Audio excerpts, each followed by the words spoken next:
Thank you to our channel sponsors, Jet.Build. If you're looking for ways to better manage your real estate development and construction projects, look no further. Jet is the command center software for end-to-end real estate development and construction management. That's www.jet.build. Jim, welcome to the show. Glad to be here, Adam. Yeah, glad you're here. Excited to hear your story and share your story. I believe, if I remember correctly, you are also St. Louis based, correct? That is correct. Awesome. Awesome. Well, great to have a fellow St. Louis veteran on the show. Hopefully, at some point in the future, I'll have an actual studio. If that happens, then I will definitely be inviting you in, have a nice catch up, kind of a podcast interview. Hopefully that occurs sometime in the future. Yeah, it sounds good. Awesome. So before we kick off, I want to start off with two questions. One is, I know you have two kids. If they had approached you and told you they wanted to join the military, what would you have done? What would your reaction have been?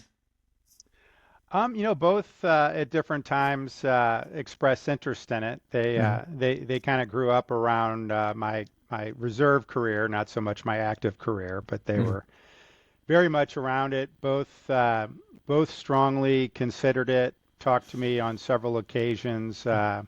Ultimately, they both took a different path, but they're definitely military kids now, young adults. Sure. Yep. Yeah. Awesome. Moving on. So kind of a brainstorm of a question, a broader conceptual, thought process here. Of course, when veterans join civilian life and civilian workforce, culturally speaking, there's going to naturally be a gap, right? Just in terms of what each kind of a person has gone through, veterans versus a civilian. How do you see us better bridging that cultural gap moving forward? That's a really good question. We have a lot of veterans here, and all in all, they've slid right in.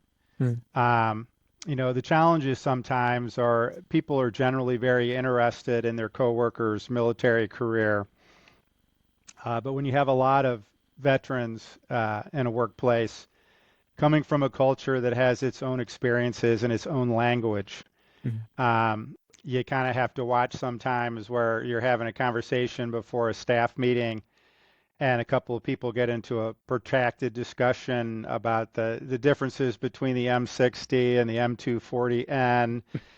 And things like that, if they go on too long, it kind of excludes the other people. And so often I've, kind of grab people later and be like, hey, the really down in the weeds military conversations, why don't you save that for a beer after work? Just so we don't leave people behind, speaking in acronyms and talking about nomenclature that no one else knows what you're talking about. Yeah. But generally, especially in construction, it draws a lot of veterans, and so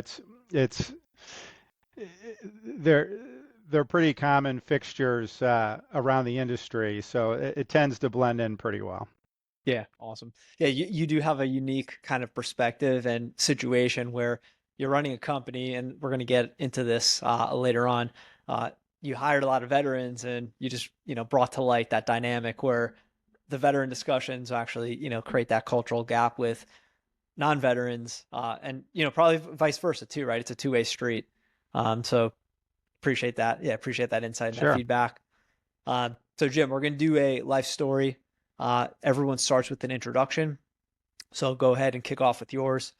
Jim Morgan served 15 years in the U.S. Navy, both active and reserve duty. During his service, Jim held a range of leadership roles, including junior officer aboard the USS Thomas C Hart during Desert Shield and Desert Storm, communications officer with Mobile Inshore Undersea Warfare Unit 112, patrol officer with Detachment, Gulf of Special Boat Unit 22, commanding officer of Inshore Boat Unit 22, and executive officer of Mobile Inshore Undersea Warfare Unit 112. In 2004, Jim separated from the reserves as a Navy commander. Today, Jim is the president and CEO of Subsurface Constructors. We're going to kick off with childhood. tell us about where you grew up and what childhood was like for you. Sure. I grew up in North County of St. Louis, Mm, um, and kind of a blue collar suburb, and um, kind of surrounded by veterans growing up. My dad mm, was a Marine. Um, I had an uncle who real quiet guy, um, and it wasn't until Saving Private Ryan came out uh, that I found out this real quiet guy that sold televisions at Sears for a living, had landed at Omaha Beach, and wow. completely changed my view of him. I thought he was a wonderful guy to begin with, but I saw him in an entirely new light. But Hmm. lots of uncles, including some World War II veterans, Vietnam veterans. So it was around. But oddly enough, I didn't think about military as a career or as something I wanted to do uh, until the first semester of my senior year in high school, Mm, where I had I was at a college fair, still hadn't even figured out where I wanted to go to school or what I wanted to do. Ended up talking to an Army ROTC guy, came home to my unsuspecting parents who had never heard any military utterances cross my lip, and I announced I was going to do Army ROTC. And my Marine father, of course, who had never said this before in his life, said, "I forbid that." And so, being the cocky kid that I was, I said, "Well, I'll join Marine ROTC," which there isn't such a thing. It turns out it was Navy ROTC, and University of Missouri uh, had a Navy ROTC, and uh, that's how I picked my college. And I only applied to one school, and that's where I went. Awesome. Did Yeah. Navy ROTC was that like approved by your dad, or he also was Well, pushing back there? when I told him I said I was going to join Marine ROTC, he got very frustrated and said, you know, God damn it, I can't say no to that. I see. I see. Yeah. Do you know, is that still the case that they don't have an ROTC program? Well, it's through Navy ROTC. It's through Navy. Okay. So yeah, Okay. so it's Navy ROTC Marine option.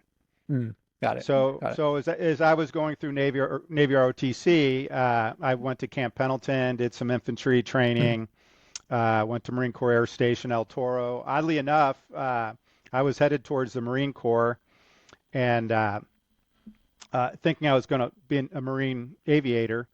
mm, And at Marine Corps Air Station El Toro, they're like, "Hey, we're proud to be Marines, but the Navy pilots get all the money." So I went down the Navy path, and it was just kind of a last minute decision mm, where I could sign for 8 years to be a Navy pilot, or 4 years to be regular Navy at that point, mm. and 8 years could to a 21-year-old when I was signing the dotted line. Mhm. You might as well have said a million years. 8 years Right. just sounded like forever. So I figured I'd go surface warfare in the Navy, which is ships, and then if I wanted to switch to aviation, I would do a lateral transfer at the end of that tour. Mhm. Well, before Uh, before jumping into that and jumping ahead, yeah, I mean, one thought, it's always interesting to me to hear how like one little word or one little circumstance changes the trajectory from someone's perspective, right? Like as a 20-something-year-old in terms of what you're choosing to do, yeah, military path-wise. But before even we get into, joining ROTC program, um, thinking back to what you had mentioned in terms of your family, your uncle in particular, do you have any, I don't know, top of mind stories that you can or want to share from their experience? And I ask that specifically from the perspective, as you noted, that generation typically didn't like to talk about what they did in service. So I want to, if possible, whenever possible, give the opportunity to kind of highlight, their service and what they did, because it was special, unique, extraordinary. sure. Well, I'd say with both my dad and my uncle, Hmm. they never talked about it unless you asked. Hmm. My dad joined while World War II was still going on, but by the time he got out of boot camp, it had ended. But like all Marines, they never stopped being Marines. Very proud of it. He drove a Jeep for General Walt, and and General Walt didn't have any kids, and I think he adopted a lot of young Marines, and my dad Hmm. was one of them, big influence on his life, and he was he was going to get out, get an engineering degree, and maybe come back in as a Marine officer. And the funny story with him was that as he was getting discharged, he went and stood in line to join the reserves, and a buddy came along who was also getting out and said, "Hey, this line's too long. Let's go get a beer." Uh, and all those guys that didn't get out of line ended up at Chosin Reservoir, Mm.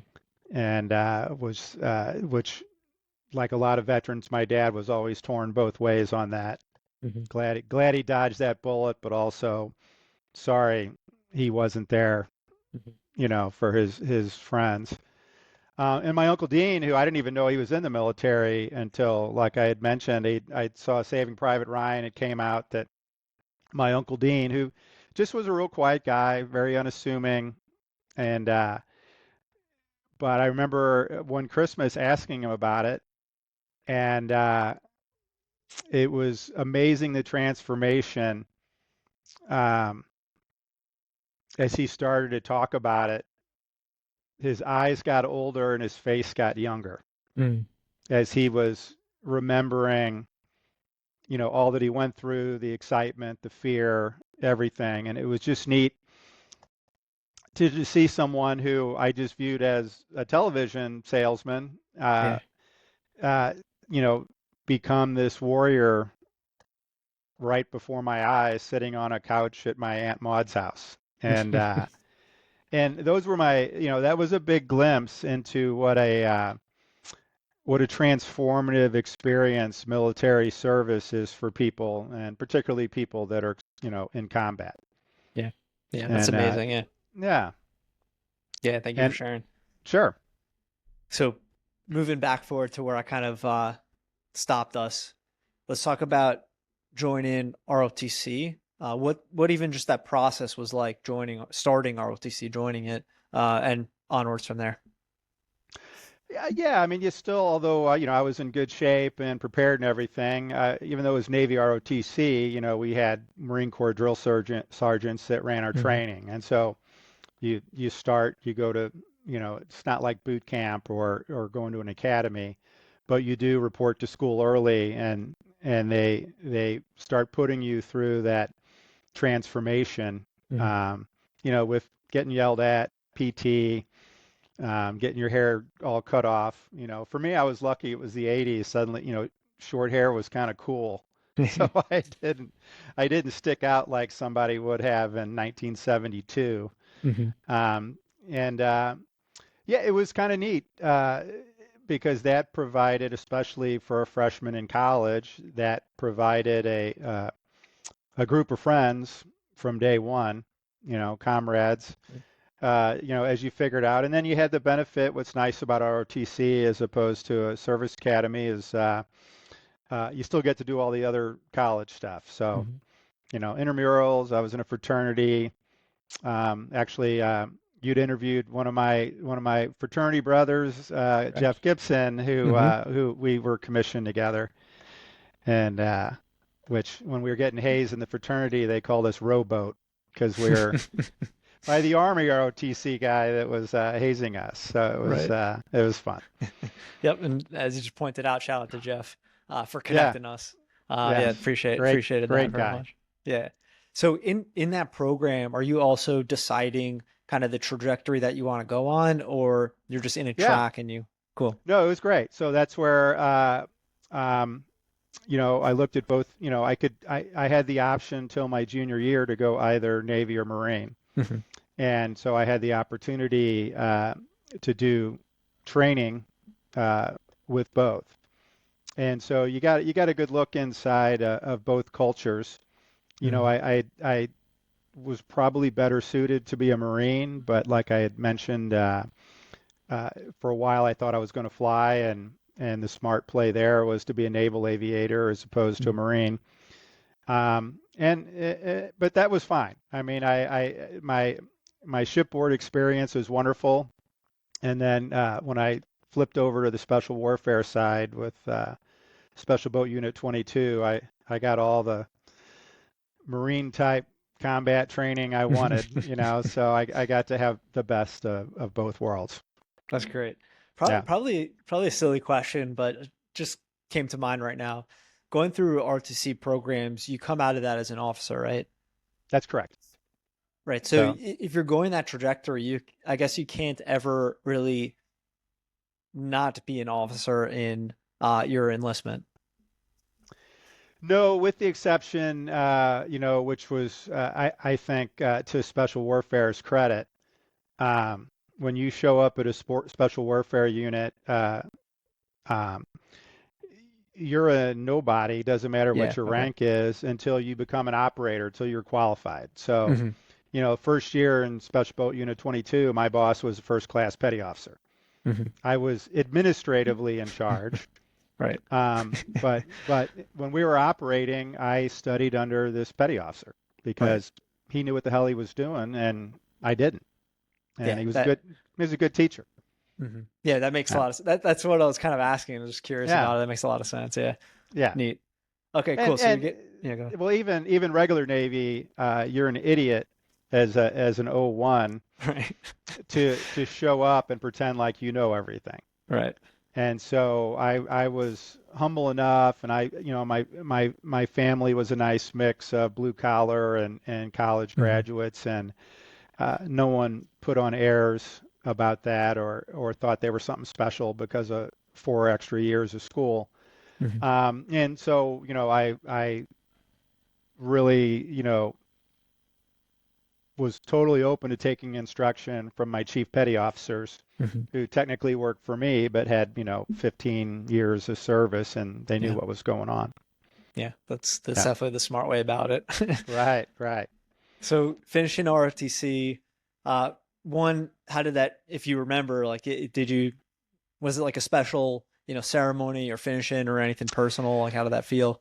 Yeah, no, so I went to my undergrad was in business, so I went to the business school for Hmm. that college graduation, then dropped the robe, had my uniform on, and went to my commissioning, where they commissioned naval officers and or naval ensigns and Marine second lieutenants, and went through that ceremony. All our instructors who were enlisted were waiting for us outside.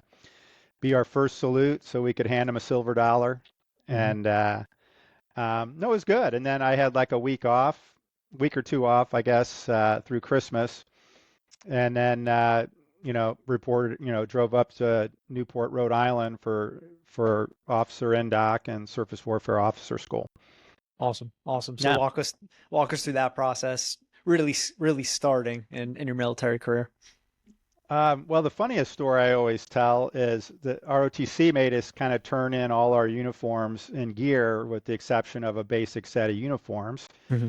And I was reporting to Newport, Rhode Island in January, so I was asking the supply chief, well, what do I do about like a coat?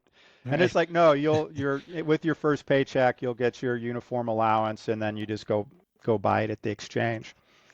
Well, as apt to happen as things do in the military, there was a snafu, and I didn't get my uniform allowance, and I didn't have two nickels. I was living, I think my starting pay was $13,000 a year, and it wasn't until the end of February that I got that check. So in the meantime, I had my winter working blues and basically had to run from the barracks to the classrooms every day in January in Newport, Rhode Island. And then, funny enough, I get the uniform check, I deposit it, I go to the exchange, I buy the Navy pea coat, and I'm checking out. And there was no loops for the shoulder boards that officers in the Navy wear. And I asked the cashier, and she said, "Hey, no, just take it to the tailor shop right there. They'll sew them on and take the coats in there." And they're like, "Yeah, it'll be $4, and we'll have this back to you in 4 to 6 weeks." So, so, so come spring, I got my winter coat. Wow. Yeah, but no, Newport Island was Rhode Island was great. I mean, they run a good school. I went through surface warfare school. Then my first collateral duty on the ship was going to be the damage control assistant, which is basically the guy who runs the ship's fire department, the chemical, biological, and radiological defense program. They even sent me up to Philadelphia to go through a live firefighting school. It was good. And what was really cool about the damage control assistant school is the hall was called Schonlin Hall. And Schonlin was a DCA who was able to keep his ship afloat after it was completely mauled by the Japanese fleet. And it was just completely blown apart. And he was able to keep it afloat, and they were able to get it all the way back to San Francisco to be repaired and go get back into the fight. Wow. And what was cool is when you graduate that school, his widow, Mrs. Schonlin, was there to shake your hand. Wow. Yeah, so that was Really cool. pretty. It still chokes me up a little bit after all Yeah, these years. It was just so cool to be tied to that history on a program like that. absolutely. Then and I finished those schools and then I headed down to Norfolk, Virginia. To What are the like time blocks of training to get into your role yeah, I was from in arriving to Rhode Island? I was in Newport, Rhode Island, about 6 months, Hmm. which meant I got to be there through the winter, and then just as soon as all the pretty girls showed up from BC and BU and all those colleges in June, I had to leave. Right. And Exactly. but So yeah, it was 6 months. So and walk us through kind of what, in a little bit more detail to whatever you can share or remember, what training itself was like. sure. I mean, a lot of it, um, was weapon system strategies. Um, you know, there was lots of simulators. They had a Mm-hmm. full fast frigate warship inside a warehouse that basically you could simulate everything. There was the USS Buttercup trainer, which was still there from World War II, which was a series of shipboard spaces in a building that they could cause them to flood, catch fire, and you would actively do the damage control stuff. Mm-hmm. And then there was, it was the early days of computers, but they had computer systems where you could do a lot of war gaming. You learned, what was great about surface warfare is you had to learn everything from the care and feeding of a nuclear depth bomb to sonar to shipboard plumbing, all the engineering. I was going to, some guys were going to nuclear powered ships. I was going to a 600-pound steam plant. Mm-hmm. You go through a lot of training with all of it. So it's really broad training. And I think, the mistake is you learn all this combat stuff, and then when you report into your first command, it's why didn't they teach me more about the paperwork? Because that's what I was doing most of the time, starting out. But yeah, it And was a yeah. very, very broad-based uh, training over Hmm. the full scope of everything we had to do. Got Because it. on a ship, you may stand watch on a bridge or stand watch in the engineering spaces. Then you're in charge of you're the gunnery officer and you're in charge of a cannon or a missile officer, or you're, the damage control officer like I was. You Right. have to kind of learn it all. Got it. Yeah. And as you and you might end up getting into this, but as you progress kind of in your career and become more privy and experienced in a role, do you end up learning more of a specialty or you just stay in this kind of broad spectrum? Um, so surface warfare, and then I was in a mobile inshore undersea warfare unit, which was basically a combat information center that's packed inside of like a cargo container Hmm. that we could set up in harbors, do surveillance, control assets, which is basically the same as being on a ship. It's just in a cargo container. So a lot of Hmm. that was very similar. And then special warfare was a completely different Right. animal. That Right. that became very specialized. Hmm. I see. I Okay. was yeah. Yeah. So we'll get into that when it Sure. comes up. All right. So you finish these 6 months in Rhode Island. You then go to Was it Pennsylvania or somewhere else? Norfolk, Virginia. Virginia. Yeah. So Sorry. yeah, that's our largest naval base, and I Hmm. reported into the Thomas C Hart there. Hmm. Awesome. Awesome. So yeah, Yeah. let's walk through what happens next. So I had my orders to the Hart by the Hmm. time I was commissioned, and the tradition dictated that you wrote a letter to your commanding officer. So I wrote a letter and didn't think much about it. Um, but when I reported in and I was introduced to the other officers, I noticed one officer look at the other and go, and I didn't know what he meant. And everybody kind of laughed, and it turned out I had written in my letter, which turned out it was on the bulletin board outside the wardroom, that I ended the letter with, I am looking forward to reporting into the USS Thomas C Hart and squaring myself away. And so I got hazed right away for that. It was just a goofy thing to put in a letter, but you're trying to fill a page, Right. and it was pretty funny. But yeah, so you report in. It's like sipping from a fire hose. The Hmm. the the outgoing DCA is just dumping all this information on me, and the ship had just failed a really important inspection, which had included the damage control stuff. So a lot of focus and a lot of pressure was on me from day one. And when I reported in, there wasn't a chief assigned yet, so I didn't have an experienced guy. Ultimately, it was good for me, as it forced me to have to learn everything rather than have to lean on someone else. And so by the time my chief did report in, I gave him a big hug, and I was glad to see him. But I had figured things out and learned the ropes, so it made me a better teammate with him and making our division excel. And so I stayed the DCA my whole tour. Um, my I was supposed to go on to be the anti-submarine warfare officer, which was the main function of the Knox class frigate. It was a multi-role. We could do anti-ship, we could do shore bombardment, but we had a mile-long tail of passive microphones and rocket-assisted torpedoes and over-the-side torpedoes. So we were primarily an anti-submarine warfare platform. But at that point, I knew I wasn't staying for a career.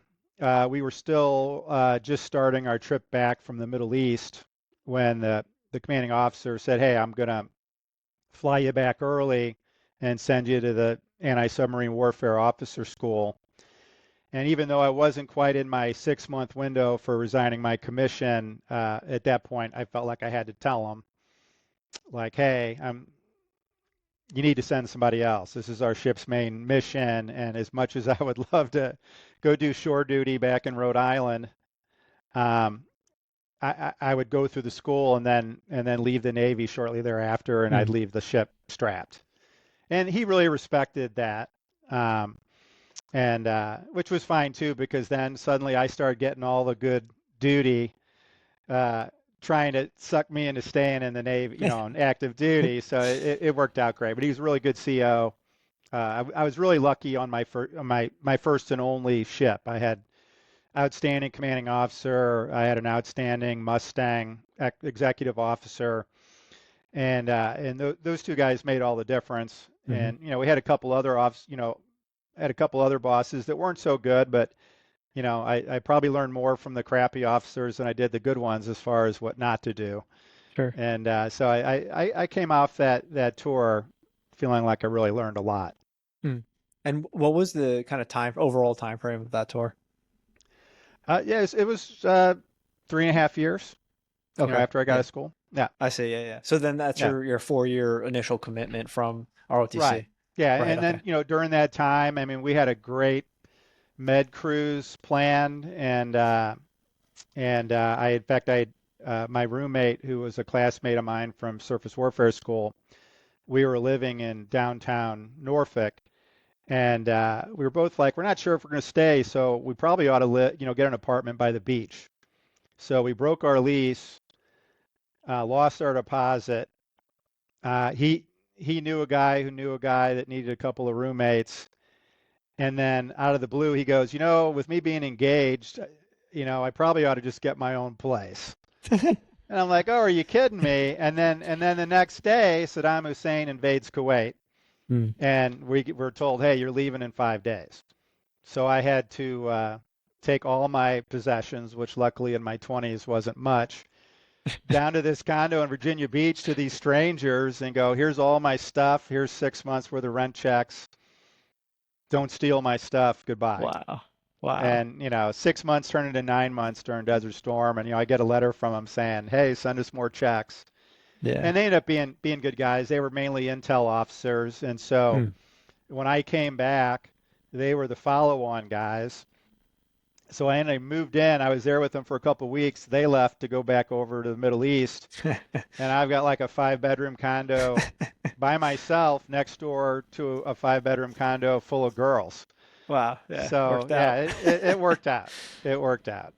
So, So so did that extend your initial uh billet, meaning deploying to the Middle East?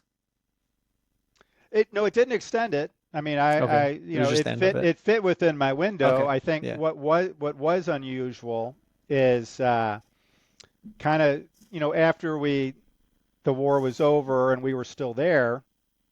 The wall had previously fallen, Hmm. 24 months or whatever, the Berlin Wall. And so the peace dividend thing started. So the word went out like, hey, if you want to get out 6 months early, you Hmm. can. And uh, so I turned in that paperwork. Why not? And my CO uh, intercepted it. I found out from the communications officer, and he was worried because I told you when I reported aboard, the ship had failed their OPI examination, which Hmm. included the shipboard firefighting. And that examination was coming up again in that 6 month window I was wanting to get out. Yeah. So I'm one of the few naval officers I suspect that had termination orders that stated uh, can terminate from active duty upon completion of the operational propulsion plant examination on the USS Thomas C Hart. Well, it's But good incentive. but what was great is um, I haven't mastered every job I've done in my life, but I was a very good DCA. Mhm. And so when we went through the examination, we're all in the wardroom, and the inspectors are reading off our scores. And it was like, you know, steam plant maintenance, marginal sat, you know, steam plant watch standing, unsatisfactory. Everything we were like running between a C and a F as they're going through every point. And the last thing was shipboard firefighting above average. And it Awesome. it literally it literally pulled us over the line, um, and made the CO very happy, and he felt good about modifying my orders, Hmm. and it was a good way to leave. It Yeah, was a good way to leave. The CO had me over to his house afterwards, and we had drinks, and we're still friends to this day. that's And great. That's yeah, great. it was a great way to end my active duty tour. Hmm. Yeah. On the but before getting to like literally the end, pausing right there. Um, anything on the Middle East deployment that comes to mind? Good story, hard story, that Yeah, you would like to share? yeah. So um, I wasn't the lead boarding team, but I participated with the boarding team. So we Hmm. were, during Desert Shield, we were stopping ships and inspecting them to make sure there wasn't any war contraband Hmm. going on to either on to Iraq or into Jordan to go overland into Iraq. And then when the war got hot, the boardings were much more tense. Generally, if we knew there was hostilities, we always had the option of flying in a SEAL team off the carrier, which we only had to do that once. Um, and yeah, I remember we stopped a Libyan ship. Um, the NSA was very concerned about it because a decade before Libya had mined the Red Sea where we Mm. were on station. And so this big ship was a concern. So we ended up boarding them. And I remember going through a giant cargo container addressed to the Libyan Atomic Power Commission with a 45 and a Geiger counter. Less worried about using the 45 than I was seeing that Geiger counter peg and the Mm-hmm. prospect of me having children in the future go away. Mm-hmm. But yeah, otherwise it was uneventful. I mean, we had to launch chaff one time. We had an inbound missile. There was some excitement, but no real hard Mm-hmm. combat per se. Um, Yeah. but still a good experience. Lots of sleepless days and nights, but uh, I found out later all my friends that stayed all said their tour on the Hart during Desert Shield and Desert Storm was the highlight of their career. Mm-hmm. So I felt Yeah. lucky. Yeah, I mean Sure. some guys get commission and they're on an oiler, Mm-hmm. and that's noble service, but totally different than being on a warship. So Mm-hmm. it was a good tour. Yeah, I always like to highlight, in Yeah. hindsight, it's very easy, to say, oh, it was overall not necessarily eventful per se, but in the moment, you don't know that, obviously, right? And No, things no, are climbing. right. No, I remember climbing a rope ladder onto one of these cargo ships, and my fear was less of somebody shooting me in the face when I went over the top than I was uh, halfway up the rope ladder, a generator backfire, and all the nervous sailors Yep. below me all start letting loose with their weapons. So, Mm-hmm. but yeah, no, it was ultimately it was a great team of enlisted guys and Mm-hmm. good officers, and it was good. Awesome. Awesome. Yeah. Glad to hear it. So getting toward the end of your active duty service, it sounds like you already had in mind that you were going to finish, what you had originally, that those 4 years that you had originally signed up for. What was kind of the thought process or uh, I don't want to say strategy, but that's a word coming to mind, strategy about finishing if you had at all? I mean, about not staying on active duty or going into the reserves. Well, unless it happened simultaneously. Yeah, I'm not sure when reserve duty came to mind for you. Yeah, If it no, was I, I simultaneous. I I had planned to go into the reserves. I mean, Mm, I was enjoying it. I had this opportunity at the company I'm CEO of, so that mhm, was kind of that was the motivator of going into the military is to figure out whether I wanted to make a career out of the military or come mhm, back to this business. And so I knew I was going to at least do at least one tour with the reserves, mhm. and so that was kind of an almost immediate transition. Like Got it. maybe I had a couple of months off, and then I was starting to drill at the reserve center here in St. Louis. And I was briefly on a reserve unit that was for a same. They had a program then where I was on a Knox class frigate on active duty. They had mothballed about half the Knox class. So Mm, the program at the time was they'd train these reserve crews, and then when they brought one of these out of mothballs, we would go man it. mm. So I did that about 6 months, and it was okay, but it was a lot of classroom training. It was uh, not not what I was really looking for. Mhm. But lucky for me, the Cold War had ended, and a lot of a lot of missions had been shoved into the reserves. And so that ended up being great for me because I moved over to mobile inshore. It's MIUW 112. I'll say it once and then I'll just refer to it as MIUW. But Mobile Inshore Undersea Warfare Unit 112. Basically, that was the cargo container, and we had radar. We had all the communication suite.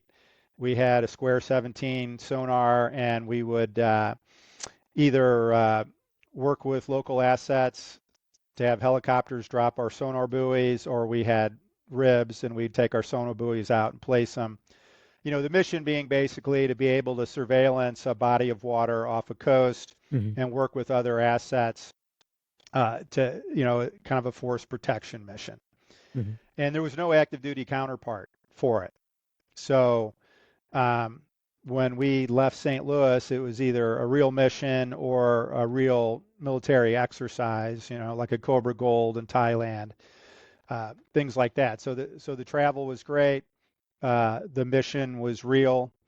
And so when we trained in St. Louis, we were training to go do the real thing.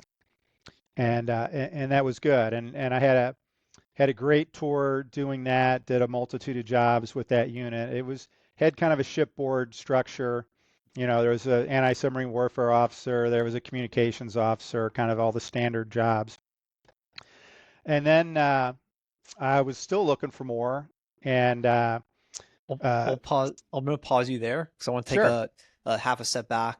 I was asking about that transition, particularly because, a lot of times veterans or service members will finish their service, become veterans, and not have a plan one way or the other. So I was curious to understand, now that I, see kind of how you rolled out of active duty and then into in reserve duty, how did you, I don't know, like figure that out or plan that in advance, know that you wanted to go in that route? That's a good question. I mean, so the business was a really small family business that my Okay. my father had worked for. It was about a $3 million a year local subcontractor that manufactured and drove pile and drilled piers. Hmm. Um, and my father had grown up poor. That's why he ended up in the Marine Corps to get the GI Bill in World War II, obviously. Um, and so in the 70s, he had the opportunity to buy out this little business. So I actually got my job offer getting dropped off for seventh grade. Literally, I was 13. He's like, "Hey, I have a chance to buy my business. Do you think you want to work there?" And I'm like, "Well, being an astronaut or a professional baseball player doesn't pan out. Sure." And that's part what led me towards the military was I wanted to go get measured somewhere else and Mhm. figure out if I really wanted to do a family business thing or the military or something else. Mhm. Is that so? So Yeah, the while job so while persona. Yeah. yeah, so while I was on active duty, I kind of knew this Yeah. was the one path that I Mhm. was feeling fairly confident that I was going to do. Staying in the military was another, and then doing something entirely different was a different option. Mhm. And um, and so active duty was great, but and I can't, I wasn't in the other services, but the Navy was one at the time was one of the few services that had steadily maintained a wartime footing since World War II. Mhm. So you deployed a lot. And I was always kind of family oriented guy. And I remember walking into the wardroom, and the commanding officer and the chief engineer were in a heated argument as a point of pride over who missed the most anniversaries, Christmases, and kids' birthdays. And so I'm like, yeah, I'm probably not a career guy Mhm. from that perspective. And Yeah. so at some point, probably mid through, uh, I started thinking like, hey, this is great. So glad I did this, but I'm thinking come back and give this family business a whirl and see what I can do with that. Yeah. So does Yeah. that answer your Complete. question? So Yeah, completely. Yeah, completely tracks. All that makes a lot of sense, and I mean, it's awesome to hear. You talk about the mentality, the thought process, getting to where you're at today, and I think it's also just important to share so others can hear it and kind of you know weigh their options and thoughts against it. Just hearing other veterans talk about that yeah, transition. Okay, so you're in. We went through, I guess, one rotation of reserve duty yeah, where I paused you. Okay, awesome. And in that time, you're also now starting in your family business where you're at today and kind of growing there simultaneously, correct? yes, Okay. yes. Did, And go ahead. was there any, so like specifically in this period, because it's, finish active duty, now you're civilian, but also in reserve duty, doing a lot of stuff on reserve duty, but then also you have the personal life. So Yeah. was personal life shift like what was that like on the personal side? It wasn't bad. I mean, starting out, I mean, I would be gone, with these real world missions and some of these Hmm. units I went into, you would be gone more than 2 weeks a year, Okay. sometimes a month a year because you had to do that. But coming off active duty, especially in the Navy, when I was on active Yeah. duty, I'd meet a girl, and then, we'd be like, let's get together, and it's like, well, we're going to do a counter drug op off of Columbia, so how about 2 months from Tuesday? Right. It was very hard to have a Right. social life to being deployed all the time with the Navy. So even doing reserves and a civilian job, I felt like I had all the time in the world. So it Yeah. was, from a relative perspective, I can look Hmm. back on it now, and one of my later units, I can relate more of the craziness of what I was doing. Yeah. But yeah, no, it seemed like I had all the time in the world, and I enjoyed still having one foot, one toe in the water with the Hmm. military, and so much of what I did in the military, crossed over well to what I Hmm. was doing in construction. And Awesome. yeah, I mean, the management and the leadership were really good fits. And even some of the collateral stuff is the DCA on a destroyer. I was also the ship's safety officer, Mm. so well versed in OSHA and all that stuff. And we were overdue for a better safety program at the construction company. So I was able Hmm. to kind of sink my hands right into that on day one, and felt like I was contributing. And That's while great. I Yeah. while I learned the rest of it, so Mm. it was good. Oh, that's great. Yeah, great to hear it. Great to hear about Yeah, those translatable skills. We'll, touch on that a bit later also, to really sure. dive into that element. Okay, so where I paused you in your journey, let's take it from there. Sure. So I was happy at MIUW 112. Great guys, great mission. We deployed a lot, which I liked. Um, and but as I told you, I had started my journey thinking I was going to be a Marine, and so that that part of it, more of the direct warrior aspect of the Hmm. military, I still had a hunger for that, and I had heard about Special Boat Unit 22. It was a Fleet Reserve Force unit. They had just closed down Special Boat Unit 26 in Panama, making Special Boat Unit 22 the only riverine special boat unit. The other special boat units were coastal, you know, 10-meter rib, run a SEAL team into the beach. Where Special Boat Unit 22, it was, the CO and the training cadre were all Navy SEALs. But we trained on the PBR Mark II, which was a Vietnam era. If you saw Apocalypse Now, I was probably one of the last of the PBR Mark II patrol officers. And then we had mini armored troop carriers and PBLs, which were kind of up armored Boston whalers with silenced 250s on it. So, our missions were direct action in a riverine environment, as well as SEAL team insertion, extraction, hot extraction missions. And um, it was really great to kind of train under the tutelage of the Navy SEALs, and then we worked with SEAL teams a lot. And uh, you know, the regular Navy had already taught me, like, everything has to be on time. You miss ship's movement, it's not going to wait for you. But if the SEALs want you to pick them up off a riverbank at 3:38 a.m., um, they are not the kind of people you want to disappoint. Sure. And so my ability to be, on time, on target, became very sharp, and it was a really good experience. That's great. Yeah. And Yeah. what was the ability to kind of move into special warfare unique to being an officer already, or unique to reserves, or like there's just the Yeah. opportunity regardless? No, it's very unique. I mean, I had to Mm. go interview for it, Right. and um, yeah, Commander Bunce was the SEAL in charge then, I mean, his interviews were like an IQ test that you didn't know how many wrong answers you could get and you were out. Hmm. And then, the physical requirements, I was still doing triathlons and stuff, so it wasn't too hard for me. Hmm. So they'd find your weak spot and press on it repeatedly. But it was great. And what's really cool about that unit too is it was still early enough that most of our chiefs were all Riveron Vietnam guys.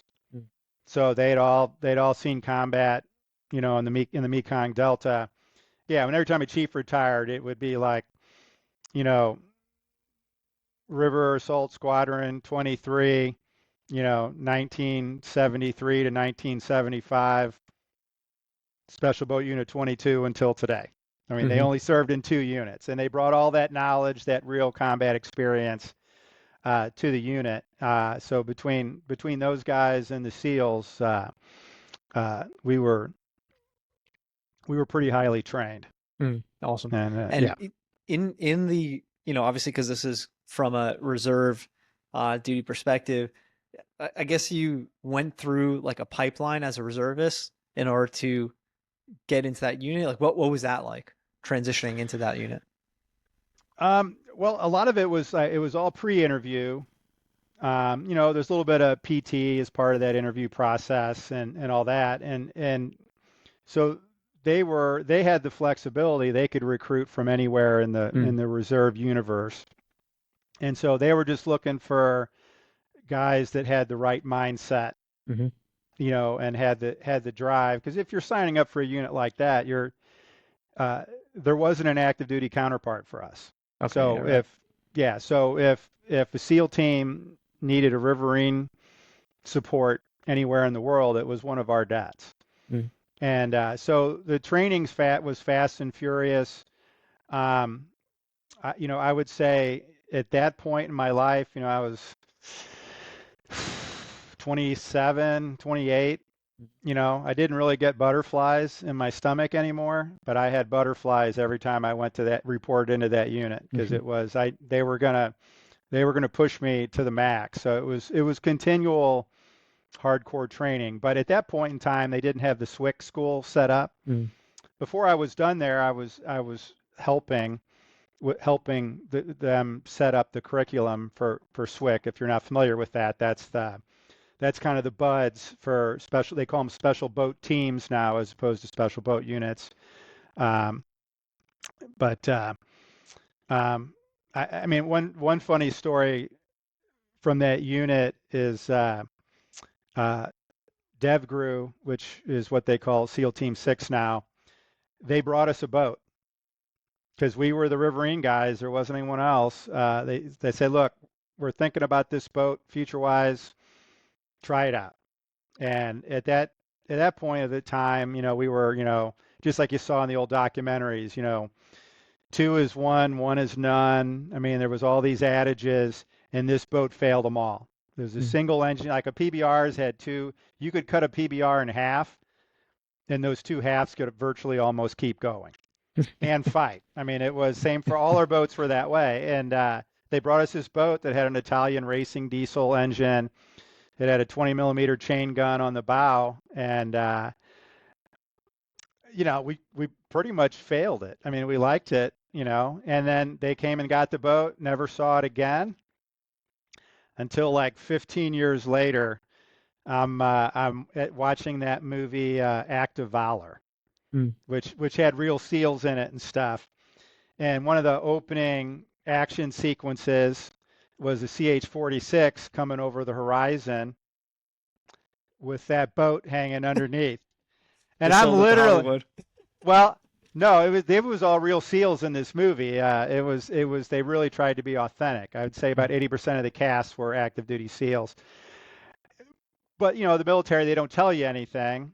The reason they didn't have multiple duplicated systems, they needed a boat low enough that they could hang it underneath the CH-46 and insert it that way. Mm. So in the theater, I'm the only one inappropriately laughing while and the people are staring at me, but I'm like, you sons of bitches, you could have told us what the mission set was for this Right. boat, and we wouldn't have failed it. But that was the boat. And sure enough, I That's could see it. It's like that's exactly why it didn't have all it didn't have all the up armor. They needed to be able to sling it underneath the 46 so that they could, insert it real fast into a mouth of a river. Yeah, that's great. I Yeah. mean, I would imagine and hope, regardless, that you failing it, those fail points, they were able to, at a minimum, do something to like tweak it, regardless of not knowing the purpose, Oh right? yeah, no, I mean, we filled out some detailed forms, so they Yeah, got really good information from us. But, right, right. in the comments at the bottom were like, do not buy this boat, you know? So I So, was actually gonna ask about SWIC because I mean that's just what it sounded like. Is that like I guess I mean you kind of alluded to this. Is that what ended up replacing or becoming rather the active duty version of what you were doing on reserves? well, yeah, my information, so it's now Special Boat Team 22, which is still Hmm. down at Stennis NASA facility in southern Mississippi on the Pearl River. I think they have more active duty debts, but they still Yeah, have reservists. So yeah, I mean, it is the kind of the only riverine center. So I think they plussed it up. yeah. But now you have to go through SWIC. Hmm. We did all our training in-house. So a lot of, if you ever watch any documentaries on SWIC, the components of it we all did. Hmm. We just didn't do it in a 3 month, 6 month chunk like Right, they do it now. right. That yeah, exactly. That's what I was kind of gonna Yeah. ask you next is because of obviously reserve you're in and out. What was the training cycle like?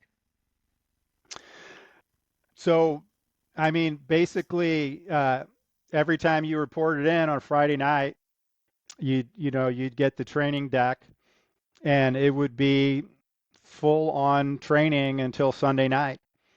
And sometimes we'd go to a range and do all our Mark 19 grenade Hmm. launcher, and we were still M60s back in the day then, and had twin 50 cals on the bow, and small M4s. I mean, we had kind of all the same access to weapons that like a SEAL team did. So we had sniper rifles, and all that stuff. But most of the time we're running missions. So a lot of it would be like a CSAR mission, combat search and rescue. Pilot went down and in these swamps, and there'd be fake pilots out there. So you had to, when you found what you thought was the guy who parachuted from an F-14, you had a whole protocol to go through because you didn't know if he was the right guy or the wrong guy. And we did counter drug training. The worst were one of the memorable ones is we were out. It was the Pearl River, southern Mississippi in the summertime, 98 degrees, 98% humidity, and all of a sudden the umpire drops a flashbang in our boat, jumps out and back into the training boat, goes off, and he's like, "All right, your boat just sunk. Everybody out." The training guys would take over the boat. You jump in the Pearl River. There's alligators, all that stuff. And you hit the beach. And earlier in that mission, we had inserted SEAL Team 4, who was doing workups down there for their mission. They changed our mission, and then they changed SEAL Team 4's mission. We were now their Op 4, and they were hunting us. And you don't have to train with SEALs too much to realize real quick, they don't simulate hardly anything.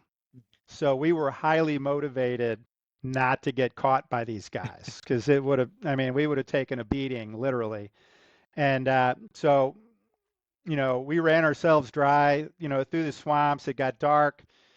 I put the debt down. We just couldn't move through the swamps anymore.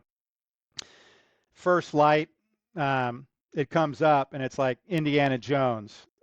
I think we counted like 16 copperhead snakes just all around us, Nice. bedded down. So, we're still freaked, but we're booking. And then luckily, what it turned out was the SEAL team had run out of water like 4 hours before we did. And so they ended up getting heloed out. And so we get back to the barge, which was kind of a floating barracks. And I still remember this. It's the whole SEAL team. They're sitting around the TV in the lounge watching ESPN. Uh, self-sticking IVs in themselves. Yeah. They're just passing around a box of IV bags. They were just another day as a SEAL. And yeah, so it was. But every weekend was like that. It Wow. was just all out training. Although the funny thing was, is I think we had one active duty det, and you got to remember, in the reserve world, half your enlisted guys either have college degrees by then, or they're running their own Hmm. businesses, or they're super skilled tradesmen. Hmm. Um, so the really like the quality of people that we had at 22 was, above and beyond what you'd normally get. So what was always funny is the active duty det would always do something stupid like set the fuel truck on fire or something in between our drills. And then we'd have to do the safety stand down when we'd show up to learn how not to set the fuel truck on fire. It's just stuff like, because, they had 18-year-olds, Yeah. 19-year-olds. Yeah. They're hung over from, drinking all night on a Thursday night. And we're all, late 20s, early Yeah. 30s guys. So it was pretty funny. Yeah. Those great stories, and I'm Yeah. specifically intrigued by understanding the dynamic that you just alluded to, which is uh, yeah, quality of people, but also at the same time you're balancing two worlds. And first thing that pops in my mind Yeah. is, all right, you're going through all this like, intense, very difficult training or mission sets, whatever it is, on this short period of time, and then just getting back to civilian life and working. And I can't, I Yeah. just can't imagine that like night and day switching on and off. Uh, And I yeah. would I would say now I can't imagine how I Right. did it, Okay. but because it got worse, and the Hmm. next unit after that, when you're ready, I'll tell you that story, and it was Hmm. even more. But yeah, I mean, it was. I mean, you were still very much a military person. Hmm. That kind of it wasn't for the type of units that I was involved with. You were still very much like focused and engaged on that. So it was less you were a civilian who did Navy stuff once a month. You were a Navy guy who did civilian stuff between training cycles. I mean, you were Right. very much, and you don't realize it till I got completely out. Yeah. And then you realize you're slowly having to unplug all these wires from your brain that had been Hmm. there for 15 years. Yeah. Yeah. Yeah. I mean, Yeah, that sounds about right to me. Yeah. right. Yeah. Yeah. So go ahead. Tell us about that next So cycle. I would have been happy to stay at Special Boat Unit 22 Hmm. for a while, and I had a shot at being officer in charge. Um, but a shipmate of mine from that Mobile Inshore Undersea Warfare Unit, he had gone back on active duty while I was at Special Boat Unit 22, and he was working at the Group Command, Coastal Warfare Group 1 in San Diego. And after the coal was blown up in Yemen, if you remember that, Hmm. due to a terrorist suicide boat, um, they were going to set up these inshore boat units uh, as a defense against that type of action. And so he reached out to me and said, "Hey, would you be willing to write a white paper since you've been at this special boat unit? Would you be willing to write a white paper about how we could set these units up?"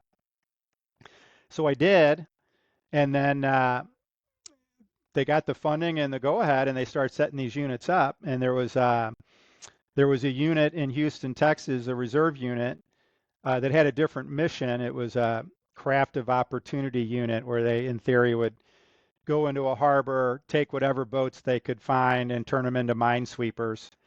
And they were converting these units into inshore boat units. So um, I was tapped to be the commanding officer of that. And what was interesting is that it was a commission unit manned by reservists. Mm. So you had like 12 active duty people. You were the commanding officer, just like any other commanding officer of a commission unit in the service. And then I had about 36, 38 reservists. So I took this unit over, and you do the whole change of command and everything, just like an active duty unit. And um, and then I kept training these guys, and eventually was ordered to move the unit to St. Louis. which was great in the sense that almost no commanding officer in any service gets to handpick their crew. Mm. So by moving this unit, my active duty guys I didn't get to handpick. They came with the unit. And interestingly enough, a bunch of Texas guys were so bought into the mission of the unit, they started commuting to St. Louis. Mm. And then I got to fill out the unit with sailors I had known for years and the other units, and just really built out a unit full of all rock stars.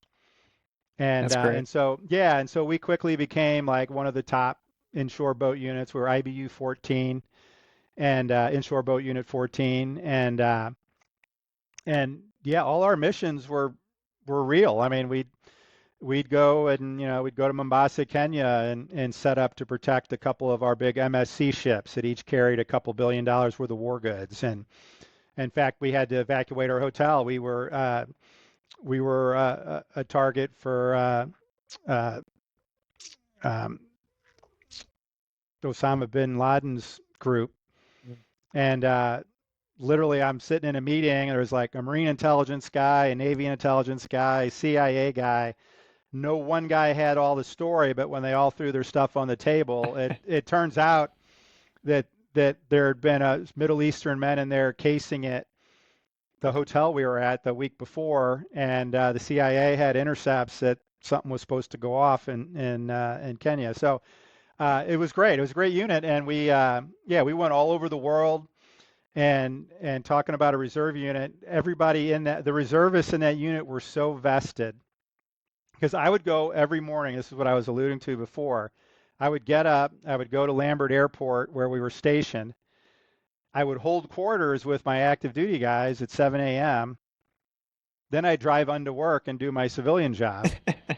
Might come back out for something else. And anytime I go by the unit during the week, there'd be 3 or 4 of my reserve guys that just came in to get something done or do some training or help out with something. And really a dedicated group of people. And I did that. It was supposed to be a 2-year tour. I got extended an additional year because 9/11 had happened, and they started to mobilize us right after 9/11, but they had mistakenly mobilized 100% of all the inshore boat units, and there was some congressional thing where you couldn't mobilize 100% of any one class because they needed follow on so they could rotate. So, I had everybody excited. We're mobilizing, we're heading out, and then all of a sudden it's like, no, stand down.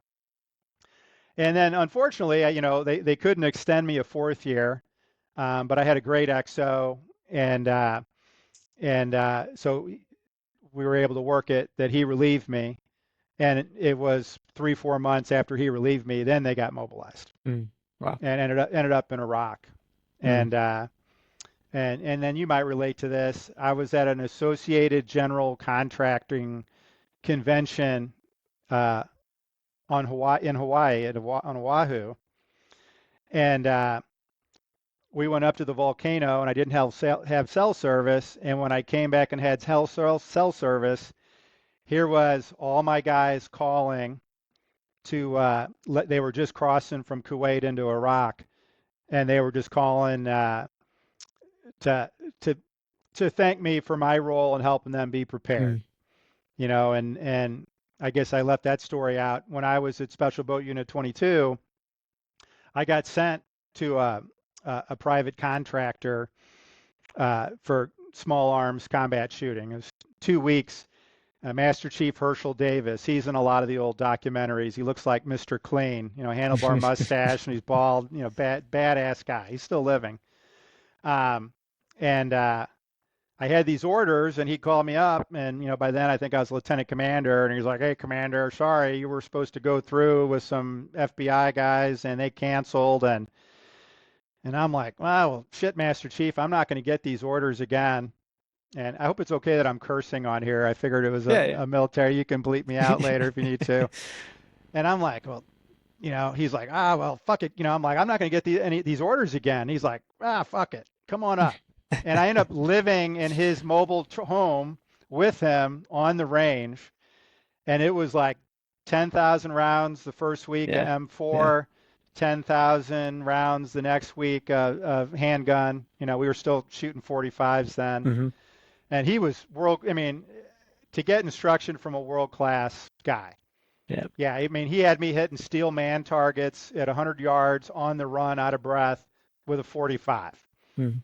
You know, like It's he awesome. was, and it was all him. It wasn't me. Like he was that good of an instructor. Mm. But anyway, when I ended up, I think the statute of limitations is run out. So when I was with this inshore boat unit, it was part of coastal warfare, which is part of the Blue Water Navy. Mm.